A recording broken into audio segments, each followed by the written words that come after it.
Hey mamas, happy Sunday! I'm excited to be here with you guys for another Sunday strategy session.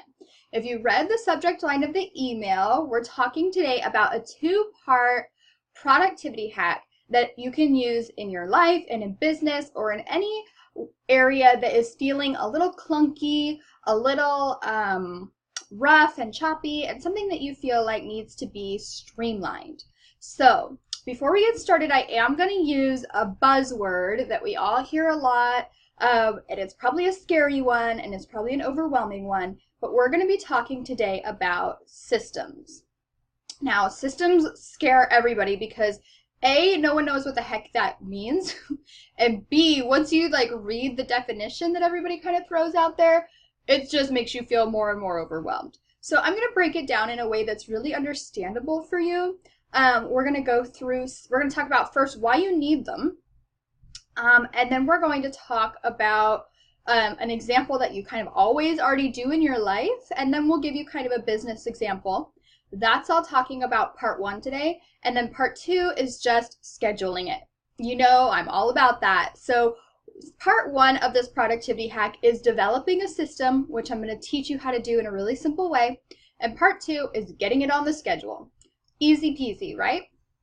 So let's talk about this buzzword systems that it seems to get such a bad rap because I think it's never really explained very well and in a way that's really graspable by all of us. I think that's a word. Understandable by all of us.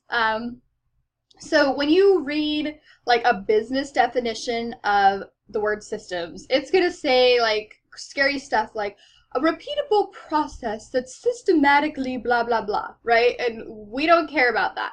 All we care about is a system is something that you can define a set of steps, maybe 5 steps, maybe 10 steps, but it's something that you do over and over again, and it's something that you know like the back of your hand.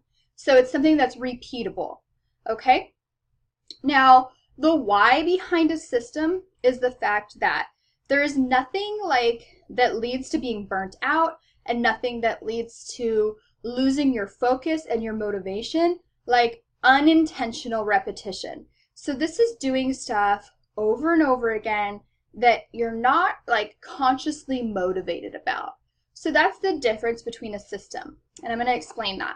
So when you write a blog post or when you do things for your business, there's probably steps that you do all the time. But you might forget 1 or 2 here, or you might just kind of go through the motions, and you get a lot less motivated about stuff. You get a lot of forgetfulness that way because you don't have it systemized. So what a system does is it brings repetition, but it's intentional and it's conscious, and you're almost following a checklist. That way it's boom, boom, boom. You knock it out faster when it's systemized. And you don't forget things, so you're saving yourself time when it's systemized. So that's kind of why you want one. You want a system in areas of your life and your business that are clunky and aren't functioning well because they save you time, they keep you more motivated and invested, and they make everything more streamlined and more smooth. Okay? So that's kind of the what and the why. And I'm going to take you through a real life example so you can kind of get what I'm saying, because you might still be a little vague on this. But here's an idea. We've all probably done laundry in our lives, right? And in fact, actually 2 of my clients just this week said that they were hiring out their laundry. Oh my gosh, I cannot wait to be that level. Can you guys wait to be at that level where you're I pay someone to do my laundry? Someday, right? Fingers crossed, our businesses and our lives will get to that level. But if you are currently not doing your laundry, you probably at least in one time in your life have done it. So this is the perfect example of a system. Now, your system might look different than mine, and that's totally okay, but you probably have a process that you do every time. The process probably looks something like this. Gather all of the clothes. Maybe some of you already keep your clothes in a laundry basket or in one central area. Some of your clothes, especially if you have children, are everywhere, all over the house. And so the first step is probably gathering them up, right? The second step is some kind of sorting. For me, I do, lights and darks and maybe a couple other categories here. If you're like my mother, you have lights, and then in the light category, you've got like delicates, medium weight cotton, heavy linen, whatever. And then in your darks, you've got the same thing. Like her laundry has like 25 categories. Okay, not so much in this house. But no matter what your process looks like, it's probably similar or the same every time. That's kind of the point, right? So step 1, you gather your clothes. Step 2, you sort your clothes. Step 3, you load the washer. Now here's another part where it might look different. Some of you might put your detergent in the washer first and then your clothes. Some of you might do clothes, then detergent. Some of you might use the liquid fabric softener that goes in the wash. Some of you might save your fabric softener for the dryer. So again, there's parts where your system is going to look different, but I bet you every time you do it the same. Okay, so that load is washing, it finishes. Most likely you take that load from the washer to the dryer. Now some of us might line dry our clothes, so there's again where the systems might change. You might take your clothes from the washer and you might hang them up on the line, or you might take your clothes and put them straight in the dryer. Then here's another choice. Do you use dryer sheets, or do you use other things in your dryer? Did you use your fabric softener back in the washer so you don't use anything in your dryer? Again, different choices, but your process is the same every time, just as my process is the same every time. And that's the definition of the system. So while those clothes are going in the dryer, most likely you're loading your next load into the washer. So this is an idea of a system that all of us are familiar with. Again, there's differences between everybody's systems, but the fact that it is repeatable, it doesn't matter if you're at your house or you're a guest at someone else's house, the way you do laundry is most likely the same. So it's repeatable regardless of the situation. There's the definition of a system. So I bet for a lot of you, light bulbs are going off. Oh, I get it. I know what a system is now, okay? It's a repeatable process that has a set regulation of steps. Like the steps are the same every time. And the way you do it is the same every time. Your system can be different than anybody else's out there, but you know what you're doing. Now think about it. I bet you can do laundry pretty quickly. Like if you have 2 minutes to load the washer, you could probably do it because it's a system, right? It's the same every time. So you may not love laundry. This may not be a system that you love and that motivates you, but it's a system that's fast because you know what you're doing, you know all the steps, and you know how to repeat it over and over again. So that's the point, okay? Now, I bet a lot of you are saying, okay, I have a system for washing my clothes, but what about putting my clothes away? This is a huge concern I hear from a lot of my clients is that they do laundry, they have no problem washing the clothes, but it's the fact of getting the clothes put away. So here's where we talk about developing new systems. Okay, so when you develop a new system, you have to figure out what works for you, and sometimes they take trial and error, but you want to experiment with the different set of steps until you get it right. And once you've got it right, you want to, nobody wants to write down their procedure of putting the laundry away, but you want to I guess write it down in a sense of that you are solidifying it. That's what I mean by that. You want to solidify those steps and you want to do them the same way over and over again. Now, when we talk about a system for your business, this will make more sense. Of course, you're probably not going to write down the laundry procedure unless you want to have someone else do it for you. So if you want to have your kids do a chore chart, maybe you do write down the laundry procedure, the putting the clothes away procedure, and so the kids can follow it. Again, we're going to get to this when we talk about a business system. But having it written down or having it solidified is super important. Now, maybe your procedure, your system that you set up, looks something like you take the clothes straight from the dryer, you go immediately to the room they need to be put away, and you put them away right then.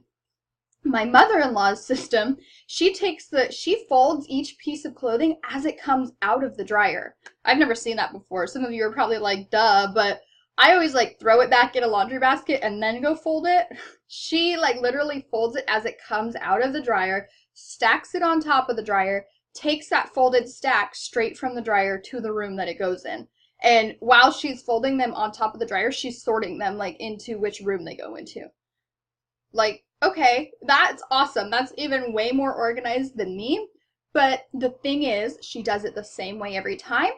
And she's got it down to like super, super easy, super fast because it's repeatable and she knows what she's doing.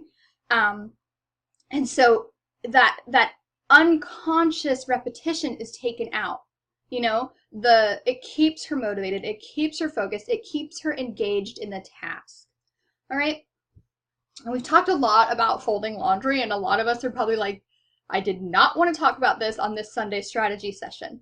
But I wanted to put this into perspective for you because so many people don't get systems. It's not explained in a way that makes sense. So I thought the laundry example would be something that you guys could like make sense of, and then now we're going to translate this example to our businesses, okay?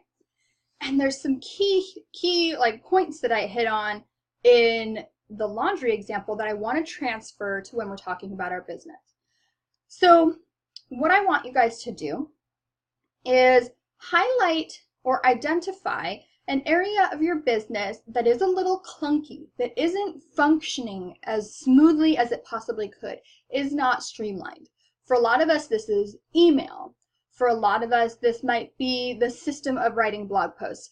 For a lot of us, this might be the system of taking someone from a prospect to a client, like, and following up and like reaching out.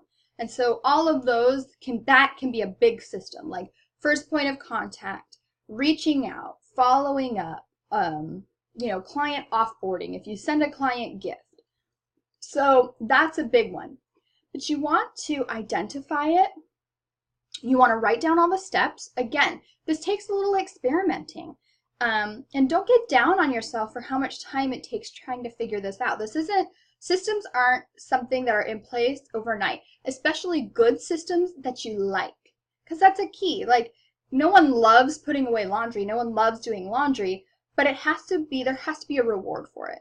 So the reward for the system can be that it's enjoyable, that it's something you like to do, or the reward for the system can be how much easier it makes it and how much time it saves, right? And that's more likely, right? None of us enjoy some of our systems and some of our processes. Some of us do. But the reward of a system is how quickly it goes. Now pay attention here, because if you write it down and you like solidify it of how it goes from the very beginning, here's where, when it comes time, you shove it off on a VA, right? Or you hire it out and it's already like written down. And some people go as far as like making a recorded video, and then when they're still doing the system or they're still doing the process themselves, they can refer to their video instead of making like a checklist.